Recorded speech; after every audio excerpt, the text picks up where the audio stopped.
Ilang oras na lang bago ang Noche Buena, sasakay pa lang sa bus ang mga pauwi ng malalayong probinsya sa PTEX. Ang ilan tuloy sa kanila, siguradong sa terminal o sa kalsada na aabutan ng Pasko.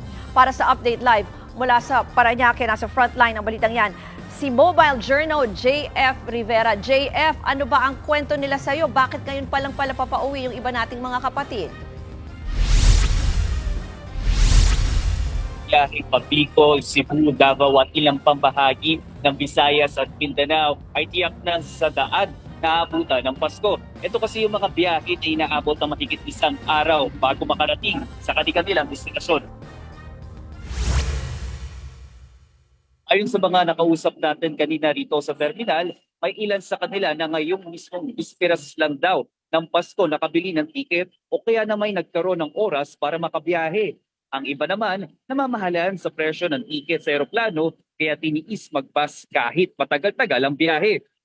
Sa ngayon, Ruth, fully booked pa rin ang mga karamihan ng biyaheng papuntang Bicol, Visayas at Mindanao hanggang December 31. Pero pagtitiyak ng pamunuan ng PITX, hindi naman daw kukulangin ng mga bus unit. Kung sakali naman daw na mas dumami pa ang pasahero ngayong araw, handa naman daw silang magdagdag pa ng scheduled trips para ma-accommodate ang mga pasahero. Open pa rin for walk-ins ang mga kumpanya ng bus dito. Samantala, sa kabila ng paulit-ulit na paalala, may mga nakumpiska pa rin pinagbabawal na bagay dito sa terminal tulad ng mga matatalim na bagay at mga lighter. Mas sinigpitan naman ang seguridad dito sa PITX at nagdagdag na rin na naka-standby na mga polis at umiikot na K9 dogs.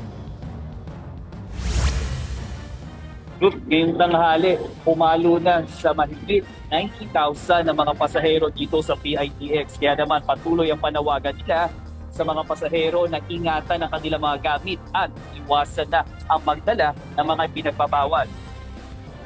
Yan na muna ang latest dito sa PITX.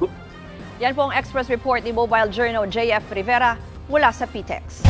Mga kapatid, Ruth Cabalco, para sa mabilis na pasada ng mga balitang dapat niyong malaman, mag-follow at mag-subscribe sa social media pages ng News 5.